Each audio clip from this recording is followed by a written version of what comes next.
O áudio que vocês vão ouvir agora é parte do podcast Xadrez Herbal. Caso vocês queiram ouvir mais sobre esse assunto e outros temas de política internacional, é só ir em xadrezverbal.com. Bem, passemos agora para o primeiro dos 3 blocos do Giro de Notícias. Notícia da segunda-feira da semana passada, dia 30 de outubro. Bangladesh acusa a liderança do partido da oposição de assassinato.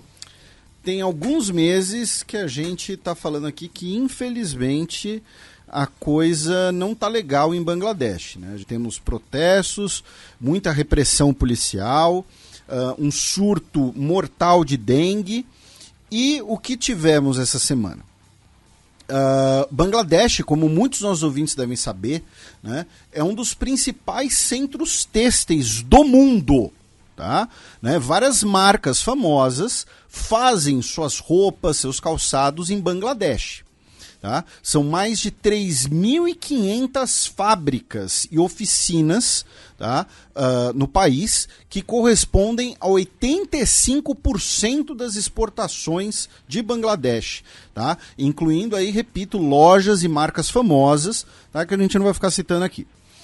E um dos sindicatos, que representa cerca de 4 milhões de trabalhadores desse setor, estava em greve e o governo de Bangladesh anunciou um aumento, tá, do pagamento mínimo para essa categoria profissional em 56%. Essa oferta fez com que outros sindicatos entrassem em greve porque consideraram basicamente um desaforo, tá, meu caro Matias? Por quê? Porque a inflação, o cenário pós-Covid, os salários estão muito defasados, segundo os sindicatos, tá? E a maioria dos profissionais desse setor são mulheres, tá? Que ganham cerca de 8.300 taka por mês, o que dá, gente, $75. E eles, os movimentos, defendem que o salário mínimo tem que ser de pelo menos 23 mil takas, tá? O que vai dar, basicamente, algo muito parecido com o salário mínimo brasileiro, tá, gente? Que você falar 23 mil, não é 23 mil dólares, tá? Vai dar algo muito parecido com, vai dar, assim, usando o XZ agora, dá R$1.000 e poucos, tá? E, então, nós temos essa grande greve num setor essencial da economia de Bangladesh. E aí, em uma das manifestações grevistas, nós tivemos repressão policial e por conta dessa repressão, nós tivemos um confronto que resultou em centenas de pessoas presas e um policial morto, tá? E o que o governo de Bangladesh fez, né, via a sua procuradoria? Indiciou 164 líderes do principal partido de oposição por serem cúmplices de homicídio por conta da morte do policial que infelizmente foi morto. Tá?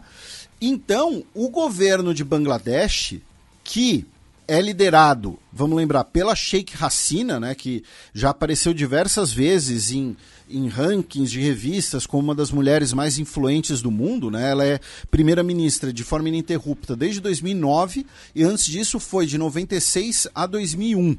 Tá? Então o governo de Bangladesh, como eu mencionei, além de prender centenas de pessoas, né, indiciou os líderes do principal partido de oposição por homicídio nessa ocasião. Tá? E a greve continua, pelo menos enquanto a gente montou o roteiro, a Bangladesh ainda estava em greve. Ainda na região, indo um pouco mais ao norte, no Nepal, infelizmente, no último dia 3 de novembro, tivemos um terremoto que deixou pelo menos 153 pessoas mortas, mais de 300 pessoas ficaram feridas, tá? Foram mais de 100 abalos sísmicos posteriores como consequência do terremoto. Tá? O terremoto não foi tão forte assim, mas ele foi bastante perto da superfície e causou, obviamente, infelizmente, muita destruição, né, também. E na vizinha Índia, o governo, né, a prefeitura de Nova Delhi, estendeu, no último dia 5 de novembro, uma emergência que já durava uma semana, estendeu por mais uma semana, ou seja, são 2 semanas esse estado de emergência devido a smog. Né? Smog é um portmanteau, né, entre fumaça e neblina em inglês. Né? Neblina em inglês é fog, fumaça é smoke. Então smog é neblina com fumaça. E por conta... O que significa? Significa que, por exemplo, as crianças não estão indo para a escola, porque o ar está irrespirável. Tá? Vamos botar no português claro aqui. A poluição e o calor fizeram o ar de Nova Delhi estar irrespirável, por isso as crianças não estão indo para a escola. Tá? E aí vem alguém me dizer, não, pode poluir à vontade, não tem problema, bababá. Notícia da terça-feira retrasada, dia 31 de outubro.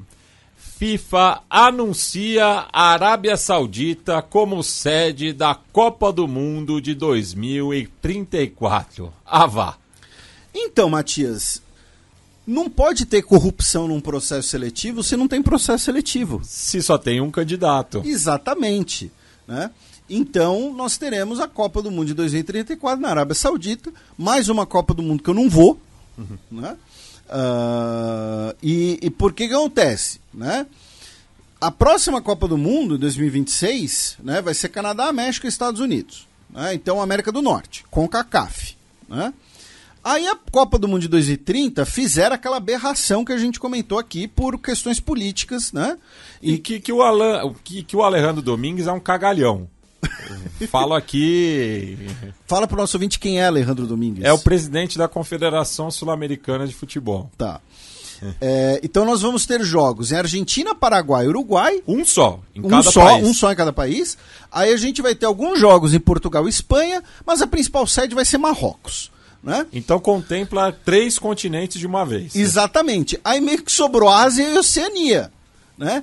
Quem quer sediar uma Copa nessas regiões e tal? Aí você tinha lá a Austrália falando, a gente pode aqui junto com a Nova Zelândia. Lembrando que a Austrália, apesar de ser um país da Oceania, representa a Confederação Asiática. Isso. E aí a Austrália falou, a gente não vai sediar porque é muito caro, a gente já vai cancelar aqui os jogos da Commonwealth e tal. E aí sobrou a Arábia Saudita, porque, né, a Arábia Saudita tá botando uma grana imensa no futebol. Tá mordida por conta do Catar. Tá bem lembrado. Né? A Arábia Saudita, né, que a gente sempre fala isso, ela usa o esporte como uma ferramenta de política externa, né, o investimento no esporte, no futebol principalmente. Então a Copa do Mundo vai ser na Arábia Saudita. Então vai ser meio que um repeteco da Copa do Catar, mas com um pouquinho mais de espaço. Acho que não vai ter estádio de container dessa vez. Em outras notícias internacionais esportivas, o Luís Rubiales, né, ex-presidente da Federação de Futebol Espanhola, foi suspenso, foi banido, né, pela FIFA por 3 anos. Então, pelos próximos 3 anos, ele não pode ter nenhuma conexão, nenhuma atuação no futebol. Tá? Lembrando que a origem disso é pelo fato dele ter dado um beijo forçado, né, na boca de uma das atletas espanholas, quando, no caso a Jenny Hermoso, quando a Espanha ganhou a última Copa do Mundo feminina de futebol. Meu caro Matias, o tanto de tweet dizendo que você zicou a final da Copa do Mundo de rugby. Estou ciente. Pois é, mas, né, passando pela Copa do Mundo de rugby, tivemos a final do torneio no penúltimo domingo, né, dia 28 de outubro ainda. A África do Sul venceu a Nova Zelândia, venceu os All Blacks, né, para levar o caneco para casa e todo mundo querer tirar sarro de você que disse que os All Blacks eram favoritos. Isso mostra como nem eu nem você deveríamos ser comentaristas de rugby. Né? E dessa vez, né, o senhor Emmanuel Macron, ele aprendeu a lição e não estava lá, né? Da Copa do Mundo de Rugby nós vamos para a Copa do Mundo de Cricket, né, que continua. A Copa do Mundo de Cricket dura quase 2 meses, né? E assim, a gente só menciona porque está tudo correndo aparentemente sem grandes incidentes, enfim. Tem algumas coberturas internacionais legais, inclusive falando, por exemplo, da importância para os afegãos que hoje vivem fora do seu país, né? Que são refugiados em outros países, e a final vai ser no dia 19, então a gente ainda vai falar aqui. E para a gente fechar esse mini bloco esportivo, tivemos o encerramento no último dia 5 de novembro dos Jogos Pan-Americanos, né, no Chile, tá? E no próximo dia 17 de novembro teremos a abertura dos Jogos do Parapan, né? Os Jogos Paralímpicos Pan-Americanos, mas é que não é Olimpíada, né? É o Para-Pan-Americano. Para Pan-Americanos, né? Fica parecendo aquela música do Pan-Americano. Né? Tivemos, né, 2 ouvintes nossos mandaram tweets bastante educados falando, poxa, né, vocês podiam ter falado mais porque a Guatemala não está podendo competir no PAN. A gente tinha falado por cima, né? A gente só mencionou por cima, mas é basicamente pelo fato de que os atletas guatemaltecos, eles se envolveram, digamos assim, num imbróglio político, tá? Devido às eleições do Comitê Olímpico da Guatemala. E por conta disso, o comitê organizador considerou, o Comitê Olímpico Internacional, na verdade, né, considerou que o Comitê Olímpico Guatemalteco estava violando a Carta Olímpica, tá? A disputa era entre o Gerardo Aguirre, que comandava, né, o Comitê Olímpico desde 2014, e o opositor Jorge Rodas, tá? Que contava com o apoio da maioria dos atletas. Então foi uma disputa política ali envolvendo denúncias de corrupção, denúncias de uso inadequado do dinheiro do esporte guatemalteco, e que os atletas se envolveram, também autoridades políticas se envolveram, e aí por conta disso você teve essa suspensão da Guatemala, tá? O Brasil encerrou os Jogos Pan-Americanos em segundo, com 205 medalhas no total. Quebrando o recorde da edição passada em Lima. Pois é, ficou atrás só dos Estados Unidos, que teve 286 no total, sempre, e os Estados Unidos sempre ficam em primeiro. A Guatemala, né, como ali um comitê olímpico, ficou em 14º. Equipe de atletas independentes foi o nome. Isso, com 19 medalhas. À frente, por exemplo, do Uruguai, com 10. E o Uruguai que teve uma medalha, assim, a teoria dos graus de separação, né? O nosso ouvinte Juan Funes destacou que a prima dele, a Sofia Vicente, fez parte da dupla de pelota basca que ganhou uma medalha de bronze para o paisito, né? O Uruguai conquistou 10 medalhas no total, 2 de ouro, 5 de prata e 3 de bronze, essa daí da dupla feminina de pelota basca. Lembrando que é uma modalidade que não está no calendário olímpico, né? Mas vai ser demonstrativo, não vai ser na próxima Olimpíada? Na França? Assim? Porque tem uma comunidade basca na França. Então, né? Quem sabe a prima do Juan Funes será atleta olímpica. Olha. Agora, o senhor está omitindo dos nossos ouvintes que Aruba fez a sua melhor campanha da história. Olha só, ninguém segura. Pois é, com 2 pratas e 1 bronze, Aruba fez sua melhor campanha da história. O senhor é anti-Aruba. O senhor é arubofóbico. Então, e aí quando começar o PAN, a gente vai, obviamente, comentar aqui também. A gente sempre tenta, né, deixar restrito ao cenário internacional, né? Então, felizmente, não teve controvérsias, imbróglios, que nem costuma ter nas Olimpíadas. Bem, abrindo o mês de novembro, notícia da penúltima quarta-feira, dia 1º. Paquistão inicia a deportação em massa de afegãos sem documentação. O governo paquistanês, né, já havia, né, anunciado essa medida e agora começou a implementar, né, já que o governo paquistanês especula que tem cerca de 2 milhões de afegãos sem documentos no país, 200 mil já foram deportados. Só que o que acontece, gente, quando você fala assim, vai deportar alguém sem a documentação, a gente pensa aquelas coisas, por exemplo, parecidas com cultura pop dos Estados Unidos, né? Seriado, filme, que o cara, ele é testemunha de um crime, né? Ele é um trabalhador de origem latino-americana, normalmente, que não tem a documentação correta, e ele não quer falar com a polícia, porque a polícia vai entregar ele para a imigração e ele vai ser deportado. No caso, aqui no Paquistão, a gente está falando de um cenário bem mais bruto, tá?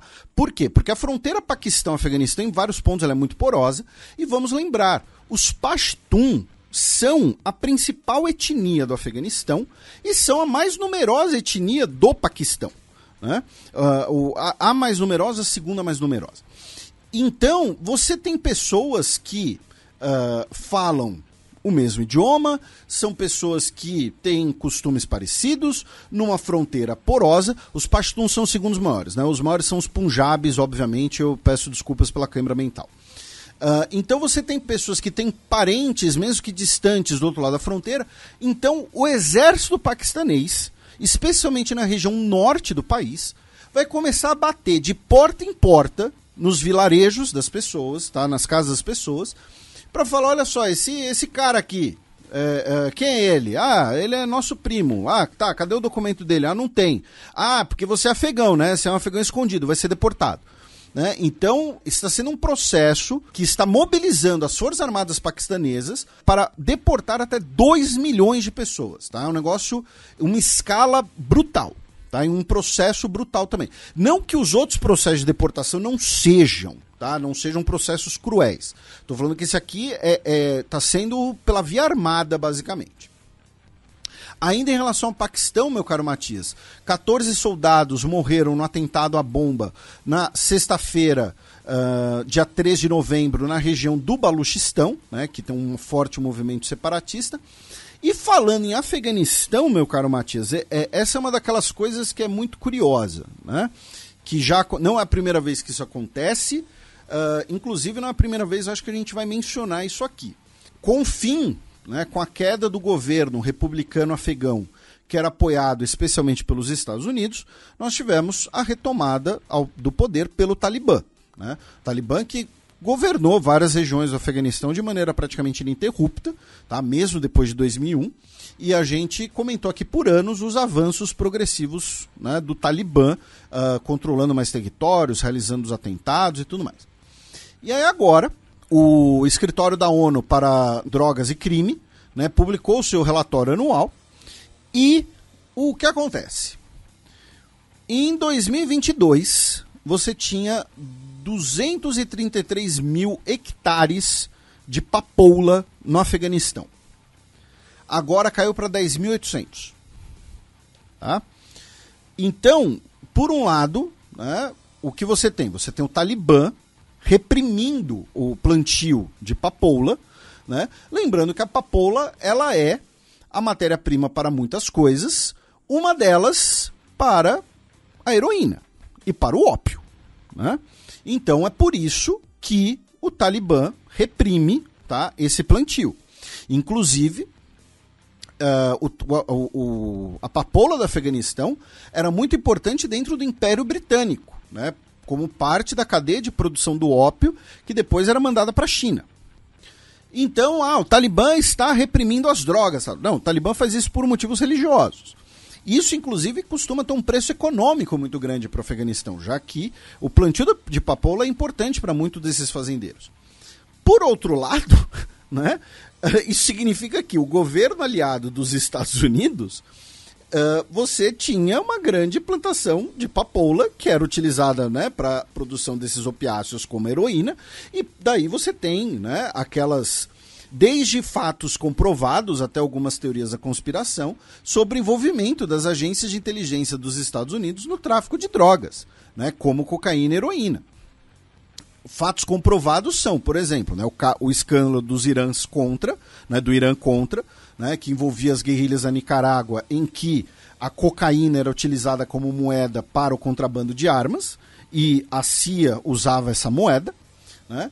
Nós temos os escândalos envolvendo ali o transporte, o plantio de heroína na época da Guerra do Vietnã, e nós temos a própria origem do chamado Triângulo Dourado, né? O Triângulo Dourado é a região que mais produz heroína do mundo, né? Ali no Sudeste Asiático, e a origem do Triângulo Dourado está na migração de produtores de papoula da China depois da Revolução Comunista, né, da vitória comunista em 1949. Né? A Guerra Civil começa aí na década de 1920, né, o processo revolucionário. Então, esses fatos que eu estou citando aqui são comprovados, tá, gente? Isso aqui não é teoria da conspiração, isso aqui não é teoria da Guerra Fria nem nada. Mas esse tipo de notícia vindo do Afeganistão colabora, né, para essas discussões tal, que são bastante válidas, infelizmente. Fechando esse primeiro bloco, notícia da quinta-feira da semana passada, dia 2 de novembro. Rebeldes de Mianmar tomam cidade fronteiriça e China pede cessar fogo. Falando em Triângulo Dourado, né, o que está ocorrendo em Mianmar, meu caro Matias? Um processo muito curioso, né, muito interessante de ficar de olho. Vamos lá. Né? Em Mianmar, nós tivemos, né, o golpe militar de fevereiro de 2021, tá? Já existia xadrez herbal, a gente já falava de Mianmar por conta do genocídio dos Rohingya. O golpe militar de 2021, ele ficou mais conhecido por conta daquela professora de educação física que estava lá fazendo os vídeos, né, pro Instagram dela, dos exercícios, e começa a passar um comboio militar atrás dela rumo ao palácio, né? Então assim, ela filmou o golpe enquanto fazia os exercícios, né? Tivemos a derrubada e prisão da Aung San Suu Kyi e foi restaurada, né, a ditadura militar de Mianmar. Tá? Eu digo restaurada, né, porque Mianmar, durante a maior parte da sua existência como país independente, foi uma ditadura militar e é uma ditadura militar. Os militares são, inclusive, o setor político e econômico mais importantes do país. Quando a gente falou do genocídio Rohingya, a gente explicou um pouco isso naquele momento. Né? A maior parte da economia de Mianmar é controlada pelos militares. Ao ponto em que o orçamento das Forças Armadas não era controlado pelo governo civil da Aung San Suu Kyi. Tá? Então, nós tivemos a Revolução de Safrão ali em 2007. Né? Lembrando, o pai da Aung San Suu Kyi foi um cara muito importante para a fundação de Mianmar, ele é o patrono da independência de Mianmar. Ela liderou os protestos estudantis de 1988 ainda, né, que são os protestos 8888, né, porque 8 de agosto de 1988. Que foi retratado, inclusive, num filme protagonizado pela Michelle Yeoh. Isso, a cinebiografia dela. Então, o Mianmar, durante muito tempo, foi uma ditadura militar e voltou a ser desde 2021. Ao mesmo tempo, Mianmar é um país etnicamente muito diverso. Né? Você tem a maior parte o grupo principal, são os Bamar, né, que vivem mais ao sul, que vivem perto da costa. Porém, no norte, no interior, você tem várias populações, né, como os Rohingya, justamente, né, que infelizmente ficaram conhecidos por conta do genocídio, mas outros grupos, como os Rakhine e também chineses Han. Tá? Você tem muita gente da etnia Han, que é a etnia que se convencionou chamar de chinês, né? Embora chinês seja a cidadania, né? Você tem muitos chineses Han dentro de Mianmar, comunidades antiquíssimas, tá? Não são migrações recentes, por conta da fronteira ser mais ou menos recente, enfim. Então, o que ocorreu agora, né, a partir da Operação 1027? Porque 27 de outubro, tá? Uma coligação de diversas forças regionais, étnicas e algumas delas, inclusive, separatistas ou autonomistas, né, como o Exército de Independência do Kachin, se juntaram e fizeram uma aliança, que é a Aliança da Irmandade Tripla, tá, e iniciaram uma ofensiva contra a junta militar. E o detalhe, estão tendo sucesso no norte do país. Já tomaram lugares-chave, já realizaram ofensivas e derrotaram o Exército Nacional de Mianmar em diversas localidades, tá? Ao ponto que a junta militar, né, o ditador de Mianmar, o Min Aung Hlaing, ele convocou uma reunião de emergência com todos os comandantes militares do país, que uma das decisões, uma das consequências foi a convocação de todos os reservistas do país nesse último dia 8.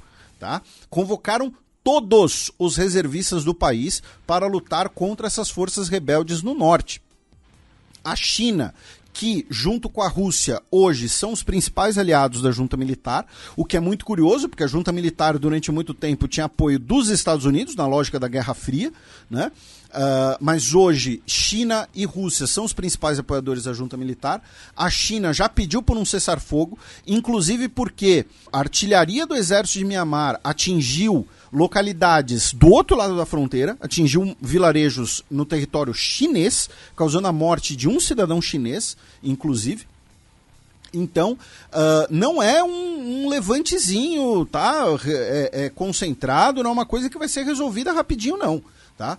Para o governo convocar todos os reservistas é porque vai virar uma guerra civil de larga escala, infelizmente.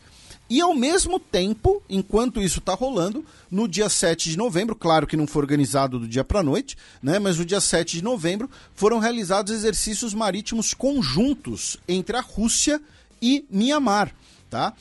Foi o primeiro exercício marítimo conjunto entre os dois países e foi o primeiro exercício militar russo desde a Guerra Fria na região da Baía de Bengala, que é ali, é o mar, né, que banha Mianmar, Bangladesh e a costa oriental da Índia. Bem, passemos agora para o segundo bloco do Giro de Notícias. Notícia do sábado passado, dia 4 de novembro. Rebeldes tomam cidade de El Geneina, no Sudão.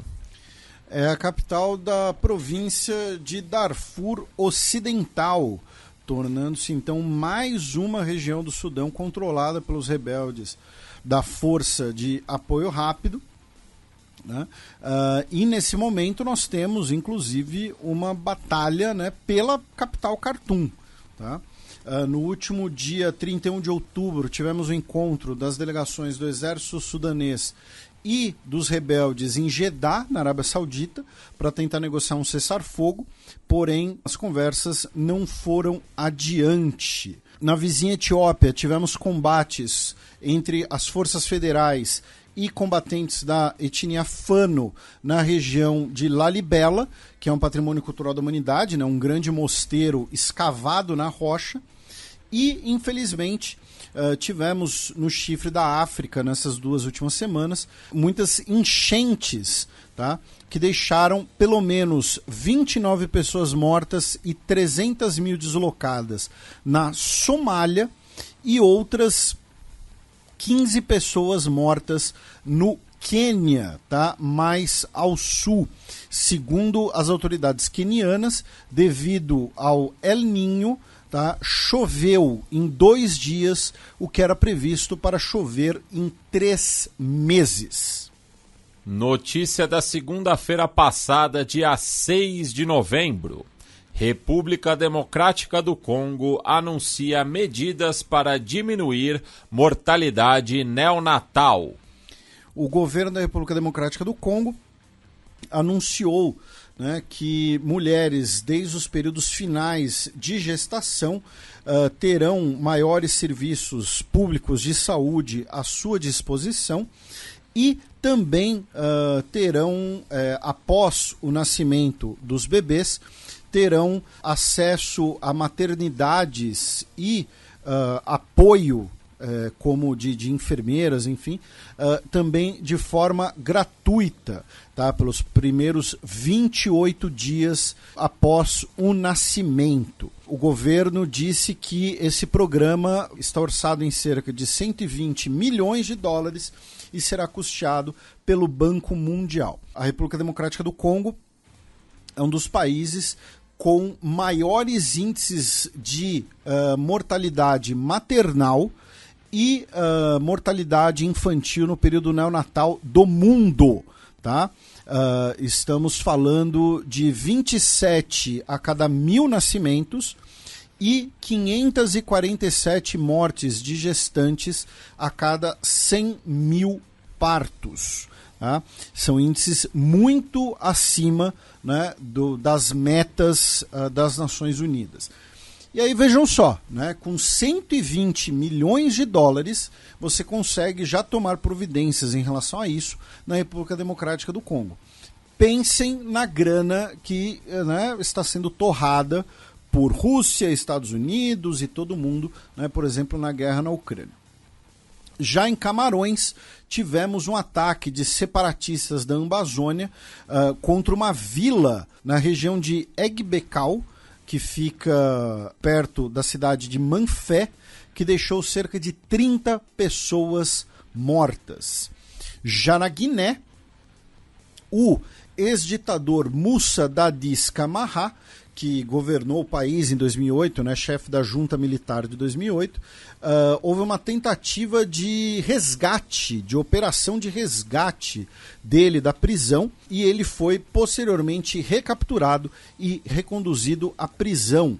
Tá? Segundo o exército da Guiné, a tentativa de resgate foi realizada por um comando, né, um grupo de soldados bastante armados, e, digamos assim, insinuaram que essa operação teria sido financiada por atores estrangeiros. E por conta disso, as fronteiras do país foram fechadas, né? Também no começo da semana, Fórum das Ilhas do Pacífico é esvaziado por conta da rivalidade entre China e Estados Unidos. Xadrez Herbal se orgulha de ser o podcast que mais fala de Oceania da América do Sul. Vamos meter essa. E a gente já falou aqui algumas vezes do Fórum das Ilhas do Pacífico, né? E dessa vez, 4 chefes de governo não compareceram, tá? Das Ilhas Salomão, de Vanuatu e de Papua Nova Guiné. E também o novo primeiro-ministro da Nova Zelândia disse que ele não poderia viajar, né, o Christopher Luxon, para se focar nas conversas para formar o seu novo governo. Né, lembrando que Ilha Salomão, Papua Nova Guiné e Vanuatu, com os seus atuais governos, né, têm se aproximado da China, e além disso são 3 países da Melanésia. Né? Vamos lembrar que uma das crises dentro do Fórum das Ilhas do Pacífico é que alguns países acusaram de que a rotação entre, né, os grupos regionais não estava sendo obedecida, né, entre Melanésia, Micronésia, então também tem relação com isso. O fórum continua as discussões sobre mineração no leito do mar, né? Essa grande fronteira econômica que está para ser aberta, que gera muita discussão, muita polêmica. Inclusive agradecemos a nossa querida Nayara Costa, que trabalha na ONU, que nos mandou um texto, né, bem informativo sobre isso. A gente vai falar mais, né, sobre isso no futuro, porque esse programa aqui já está gigante, nosso cérebro já derreteu.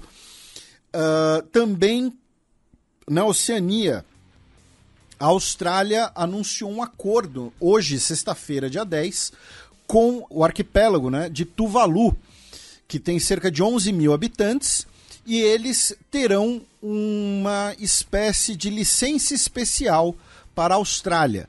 Eles não terão nacionalidade, mas poderão viver, estudar, trabalhar e ter acesso ao sistema de segurança social australiano. Por quê? Porque Tuvalu é um dos países que vai sumir.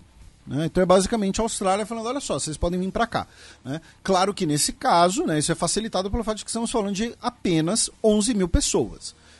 Isso é um quarto, um quinto de um grande, né, de um estádio brasileiro nas capacidades atuais. Né? Se falar do Maracanã antigamente é 10%. Enfim, em Nauru temos um novo presidente, eleito indiretamente pelo parlamento, o senhor David Adeang, tá?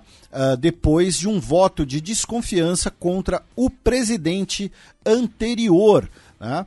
Devido ali tanto disputas partidárias, quanto pelo fato de que o ex-presidente Baron Waka teria recebido uma graninha aí de uma companhia que explora fosfato. Tá? Para quem quiser mais detalhes, a gente sempre recomenda, para falar das ilhas do Pacífico, né, a cobertura da RNZ, que é a mídia estatal neozelandesa. É a BBC da Nova Zelândia. Falando em Nova Zelândia, o judiciário do país determinou, né, a responsabilidade criminal da empresa Wakari Management, né, que era uma empresa que que levava turistas, visitantes, né, na Ilha Branca, cujo nome, né, Ilha Branca é o nome colonizador, né, irônico, inclusive, né? E o nome nativo dela é justamente Wakari, que é aquela ilha onde tem atividade vulcânica, e em 2019 22 turistas morreram, tá, devido a uma erupção vulcânica.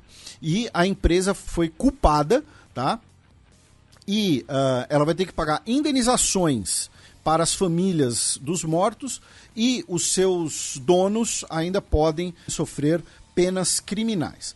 Já na Nova Zelândia, tivemos o resultado final, a contagem final, e o Partido Nacional, né, que é o Partido Conservador, não terá, né, se confirmou que ele não terá a maioria dos assentos sozinho, então ele vai ter que fazer uma coalizão, muito provavelmente com o New Zealand First, que é um partido populista mais à direita, mas que já fez coalizão com todo mundo, e com o partido ACT, né, que é o Partido Liberal, e o nosso ouvinte Rafael, que eu acho que ele nos escreve da cidade de Nelson, tá? O nome dele é Rafael Nelson, mas acho que Nelson é de onde ele está.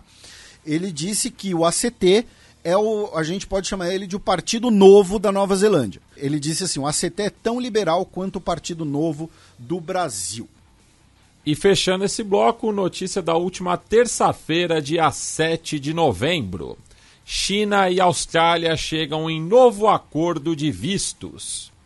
Tivemos nessa semana, né, no último dia 7, como o Matias mencionou, a visita do Anthony Albanese, o primeiro-ministro da Austrália, a Pequim, né, onde ele se reuniu com o presidente Xi Jinping, também se reuniu com o premier Li Qiang, como parte ali de uma melhoria, né, das relações entre os dois países.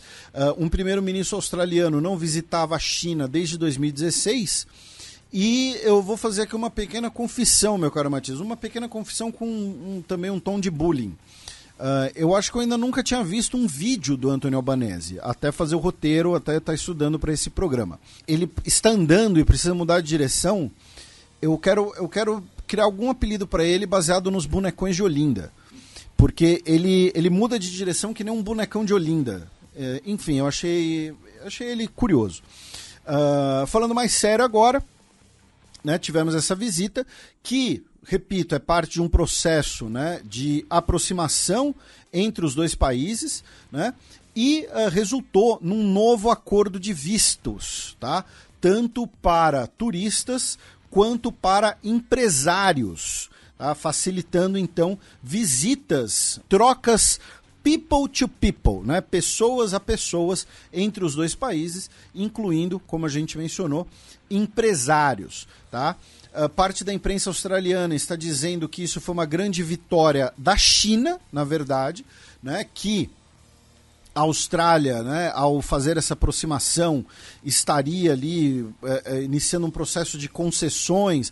Lembrando que a Austrália e China tiveram contenciosos comerciais sobre aço, sobre vinhos, enfim, mas é parte, como a gente mencionou, dessa aproximação.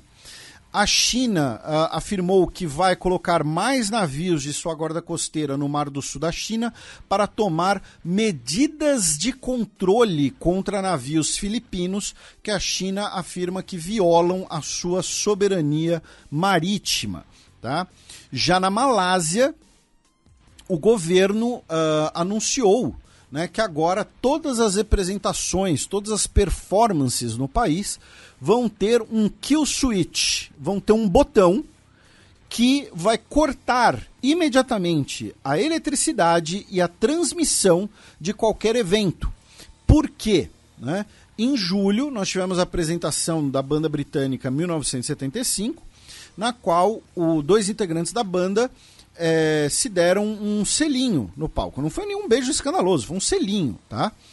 E isso viola as leis homofóbicas da Malásia, né, em bom português, são leis homofóbicas, E deu um escândalo e tal, até porque o show estava sendo transmitido na TV.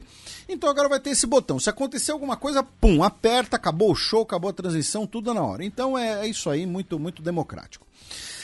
Mais ao sul, meu caro Matias, na Indonésia, o presidente da Suprema Corte, o senhor Anwar Usman, foi afastado por ter violado o código de ética, já que ele não se dispensou do julgamento se o filho do atual presidente Joko Widodo poderia concorrer na chapa presidencial. A gente mencionou isso, né? Mudaram a regra, tá? Mudaram a lei na Indonésia, mudaram a interpretação da lei, melhor dizendo, para permitir que o filho do atual presidente seja candidato a vice nas próximas eleições. E o que acontece? Por que disseram que esse juiz tinha que ter se afastado por razões éticas? Porque ele é tio do cara, tá? Ele é cunhado do presidente e tio, não é tio de sangue, é tio por afinidade do filho do presidente. Tá? Então é aquelas coisas. Se você conta essa história, essa parada, vamos falar que é no Brasil, né? Mas enfim. E aí a gente vai ao norte, meu caro Matias, com 3 notícias. Uma delas, assim, a gente tem a editoria Ursidae aqui no programa, editoria Ursus, né? E essa é uma notícia triste, porque o que acontece? Desde abril, tá? Nós tivemos 158 pessoas feridas no Japão e 2 mortes por ataques de ursos no Japão. Tá? Mas por que nós temos esses ataques de ursos no Japão? Porque eles não estão conseguindo encontrar comida nas áreas onde eles vivem. Então eles têm que cada vez mais chegar perto de áreas habitadas, né? Tem uma parada que a gente já contou aqui no programa, já lembrou aqui no programa, que é assim, o leão, né? Você fala leão hoje em dia, a pessoa pensa na savana africana. Tinha leão por todo o Mediterrâneo, tá? Hércules enforcou um leão. Tinha leão na Espanha, gente. Tinha leão na Península Itálica. E o que aconteceu com os leões do Mediterrâneo? Eles morreram, foram extintos. Porque eles foram caçados até o fim? Não, porque o habitat dele foi completamente destruído, né? Então, enfim, então esse caso japonês é triste, né? Porque os pobres dos ursos têm que ficar chegando mais perto de onde tem ser humano. Aí ele vê esse ser bípede e fala, meu Deus, o que é esse negócio? E acaba atacando muitas vezes, achando que está se defendendo. Também em relação ao Japão. O Japão ganhou mais uma ilha, tá? Isso é especulação territorial. Tá? O Japão já é um arquipélago e agora ganhou mais uma ilha porque tivemos uma erupção vulcânica oceânica debaixo da superfície e a lava criou uma ilhota, tá? 1.200 quilômetros ao sul de Tóquio. Tá? Então agora temos uma ilha com mais ou menos, uma ilhota, né, com mais ou menos 100 metros de diâmetro. E finalmente uma notícia, né, dedicada ao nosso queridíssimo Biratan Leal, mas que a gente não, né, não é um programa de esporte, mas o que acontece? Os Hanshin Tigers foram campeões japoneses de beisebol, né? Ganharam a Japan Series. Tá? Eles ganharam por 7-1, né, venceram o jogo 7, né, o jogo decisivo, por 7-1 contra os Oryx Buffaloes. Né? Ou seja, os tigres versus búfalos, 2 animais que não tem no Japão. E o que é curioso, meu caro Matias? Também é o tipo de coisa que você conta, as pessoas ficam achando que, né, enfim. Existia uma suposta maldição contra os Hanshin Tigers. É muito bom essa. Tá? A maldição do coronel. Qual coronel, Felipe? O Coronel Sanders. O cara que não era um coronel, né? Ele, na verdade, ele se vestia ali como um cara do Velho Oeste, né? E é mais conhecido por ter criado o Kentucky Fried Chicken, né? Ele criou, né, o KFC. Tá? Não é jabá, mas se quiserem mandar uns frango frito para nós. Então falavam que o time ele era amaldiçoado não apenas pelo coronel, mas pelo fantasma do coronel. Tá? Por quê? Porque tinha uma estátua do Coronel Sanders, tá? No estádio do time. E aí, quando os torcedores do Hanshin Tigers estavam comemorando o título de 1985, eles ficaram tudo doidão, pegaram a estátua e jogaram no rio, tá? O rio do Tombori. E aí falaram, olha só, vocês não vão ser mais campeões porque vocês maltrataram a estátua e o fantasma do Coronel Sanders vai assombrar vocês. E aí eles foram vice-campeões, né, em 2003, 2005, 2014 e agora venceram. Então superaram aí a maldição do Coronel e novamente um abraço para o nosso queridíssimo Ubiratã Leal. Ah, e outra coisa, o Matias é testemunha que no jogo 1 dessa World Series eu falei que ia dar Texas Rangers, tá? Ele é testemunha. Ganhou de 4-1, né? Pois é. Primeiro título da franquia. E Haroldão Chapman ganhou seu segundo título, ele que foi campeão em 2 das maiores secas da história da MLB, a do Chicago Cubs de 2016 e agora do Texas Rangers. Lembrando que o George W. Bush já foi presidente do Texas Rangers. Só para deixar claro, não sou torcedor de nenhum time do Texas, tá? Eu só disse que eu achava que eles iam ganhar. Tá? Agora vocês ficam com o terceiro e último bloco do Giro de Notícias. Notícia da quarta-feira passada, dia 8 de novembro.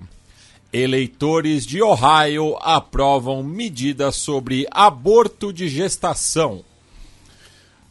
Tivemos diversos votos populares em Ohio e agora uma emenda garantindo o direito ao aborto de gestação vai ser colocada na Constituição Estadual. Tá? Também em Ohio tivemos a aprovação do uso recreativo, tá? Do uso da cannabis. Então, o uso tá liberado. Quer dizer, vai ser regularizado agora, falando sério, enfim. Mas o uso recreativo também foi legalizado no estado. Lembrando que Ohio é um swing state, né? Então, são tipos de votação que servem de termômetro, né, para as próximas eleições presidenciais. E no Kentucky, o democrata Andy Beshear foi reeleito, né, para o seu segundo mandato. Lembrando que daí no caso do Kentucky é um estado que depois, né, do Civil Rights Act de 1964 costuma dar vitórias ao Partido Republicano, né? Só que nesse caso o candidato do partido foi o ex-procurador-geral do estado, o Daniel Cameron, que inclusive é um desafeto do atual governador, o Andy Beshear, por conta das diferentes posições durante a pandemia da Covid-19.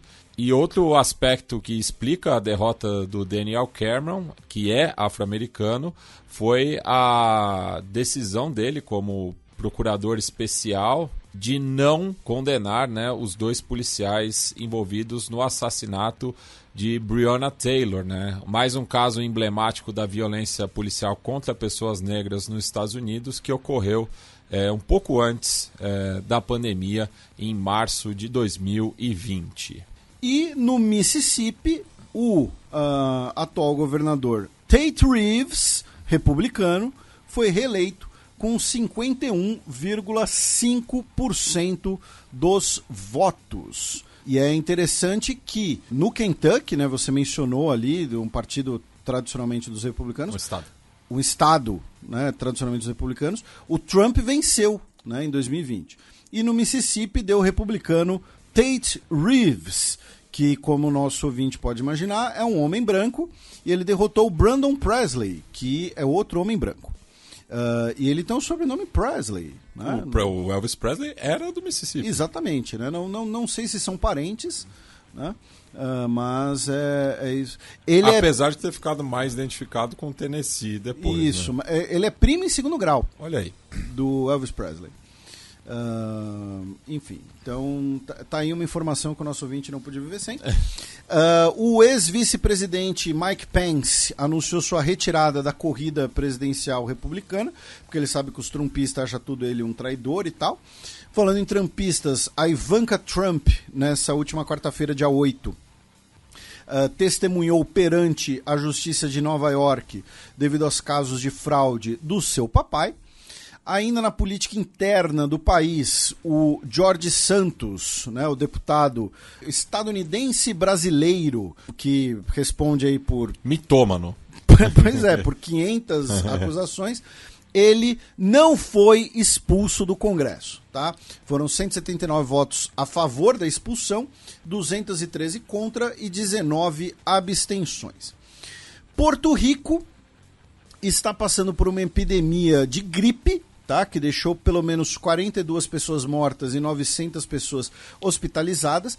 Nesse caso, segundo a Associated Press, é gripe mesmo, tá? É influenza, não é Covid-19, tá? É influenza que está acometendo Porto Rico.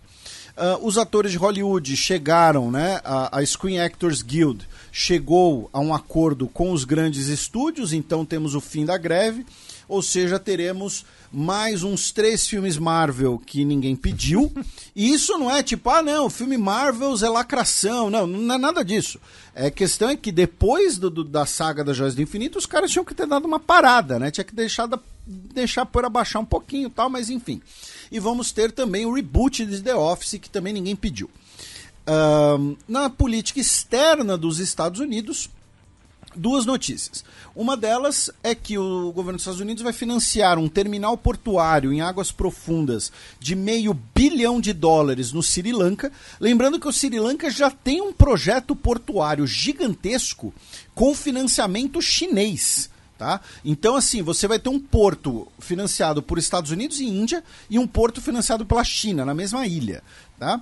E a outra notícia é que o governo dos Estados Unidos disse que vai retirar Gabão, Níger, Uganda e República Centro-Africana do seu programa de benefícios, de incentivos comerciais a países africanos, o African Growth and Opportunity Act, devido a violações, a retrocessos em direitos humanos. No caso de Uganda, inclusive, citaram explicitamente a nova lei homofóbica que, inclusive, determina a pena de morte, né, para pessoas que cometam crime de serem elas mesmas. Notícia de ontem, quinta-feira, dia 9 de novembro. África do Sul recorre ao exército na repressão à mineração ilegal. O governo sul-africano, né, determinou que 3.300 integrantes do exército vão fazer parte das operações policiais contra mineração ilegal no país, que, segundo as autoridades, leva a prejuízos bilionários todo ano, levando especialmente ao desvio de ouro, tá, do país. Mais ao norte, no Zimbábue, a Suprema Corte manteve a condenação de 14 deputados da oposição que perderam os seus assentos. Tá? Eles haviam apelado da decisão, a apelação foi rejeitada, então por conta disso o partido ZANU-PF, né, que é o partido do Emerson, que era o partido do Mugabe, mantém a sua maioria de 2/3, ou seja, pode eventualmente até alterar a Constituição. Ainda mais ao norte, na Zâmbia, nós temos um surto de antrax, que deixou 4 pessoas mortas e 335 pessoas internadas, né? Mas, Felipe, antrax não é uma arma química, alguma coisa assim? O antrax é uma doença causada por uma bactéria, tá? Essa bactéria pode ser utilizada como uma arma, né? Ela pode ser, utilizando ali o termo do inglês, né, weaponize. Porém, ela também pode contaminar seres humanos que estejam expostos a animais infectados, tá? Especialmente ovelhas. Muito provavelmente é o caso, né, desse surto que está ocorrendo na Zâmbia. E ainda 2 notícias africanas, meu caro Matias, apenas mencionar, já que no próximo dia 14 de novembro teremos o segundo turno das eleições presidenciais na Libéria, onde o George Weah, né, concorre contra o Joseph Boakai, eles que tiveram uma diferença aí de menos de 8.000 votos entre si no primeiro turno, e no dia 16 de novembro teremos o primeiro turno das eleições presidenciais de Madagascar. Abaixa o volume, porque lá vem o Double Fucking Breaking News. Ativista Nobel da Paz termina greve de fome no Irã. A Narges Mohammadi, né, que foi laureada com o Nobel da Paz de 2023, ela que está presa desde 2021, né, ela é uma ativista pelos direitos das mulheres iranianas. Ela estava em greve de fome, ela ficou 5 dias em greve de fome. Por quê? Porque ela, estando presa, ela precisava ser atendida num hospital, tá? Ela tem uma doença cardíaca e ela não aceitou que, ao ser transferida para o hospital, ela cobrisse a cabeça com um véu. Então ela iniciou a greve de fome em protesto a isso, tá? As autoridades cederam e ela foi para o hospital sem usar o hijab, né, vestindo um casaco e uma saia, né, e pronto, tá? Ela foi escoltada por dezenas de agentes de segurança, foi ali hospitalizada, não chegou a ser hospitalizada, né? Ela passou por alguns exames, né, e voltou à prisão posteriormente. Nessa semana, no Irã, na semana passada, na verdade, né, no dia 31 de outubro, nós tivemos também um caso absurdo, né, de violações dos direitos das mulheres no Irã, porque, infelizmente, né, os nossos ouvintes talvez se lembrem, no dia 1º de outubro, uma moça iraniana de 17 anos de idade, Armita Geravand, foi internada em coma depois de ter sido agredida pela polícia dos costumes, tá? E ela faleceu, ela teve a sua morte decretada no dia 28 de outubro. No dia 31 de outubro, prenderam a advogada dela, que é uma ativista de direitos humanos, no funeral, tá? Na cerimônia fúnebre, prenderam a advogada dela, a Nasrin Sotoudeh, tá? Que, repito, é uma ativista de direitos humanos, que foi laureada, inclusive, com um prêmio pelo seu trabalho como ativista em 2012 pelo Parlamento Europeu. E sobre a morte da Armida Geravand, que, claro, né, ela lembra, né, da morte da Masha Amini, né, da Gina Amini, que foi morta em setembro de 2022, né, e foi origem daqueles diversos protestos, né, por todo o Irã. A Armita Geravand também é de origem curda, tá? E essa é uma coisa que não está sendo muito comentado, né, porque as pessoas, enfim, preferem focar, né, no lado mais sensacionalista. Então, assim, você tem a violência de gênero e também tem a violência contra uma minoria étnica, tá? A ideia de que, olha só, a mulher não está cumprindo a determinação, então a polícia dos costumes vai bater nela. Ah, é uma mulher curda, então vamos bater mais ainda, tá? Ela vale menos ainda. Então não se pode deixar de lado essa questão étnica dessa violência também. E ali perto, na Turquia, meu caro Matias, o principal partido da oposição, né, o Partido Popular Republicano, né, o partido do Kemalismo, elegeu um novo líder, né, no caso o Özgür Özel, que era o vice-líder do grupo parlamentar do partido, ele tem 49 anos de idade, substituindo o Kemal, né, que eu não vou tentar pronunciar o sobrenome dele, a nossa querida Monique tentou ensinar, e a gente falou que a gente só ia aprender se ele virasse o presidente da Turquia. Ele não virou o presidente da Turquia, então não precisa aprender o sobrenome dele. E é curioso, porque isso significa que muito provavelmente o Özgür Özel vai ser o futuro candidato presidencial do partido, deixando de lado ou então preservando, né, o atual prefeito de Istambul, que é o principal nome do partido, né? Mas enfim, veremos. Biden e Xi se reunirão na quarta-feira, de acordo com a Casa Branca. O governo dos Estados Unidos anunciou que o Xi Jinping, o presidente da China, vai visitar o seu homólogo, o Joe Biden, presidente dos Estados Unidos, na Califórnia, tá? Quarta-feira. Tá? Eles vão se encontrar no Fórum, né, de Cooperação Econômica Ásia-Pacífico, que vai ocorrer em São Francisco. Tá? Eles vão andar juntos de bondinho, tomando sorvete, que nem na abertura de Full House, né? Essa entregou a idade, brincadeiras à parte. Repito, peço desculpas, meu cérebro já derreteu, tá? E então teremos aí o encontro bilateral entre os dois em solo dos Estados Unidos para falar sobre comércio, Taiwan e mudanças climáticas.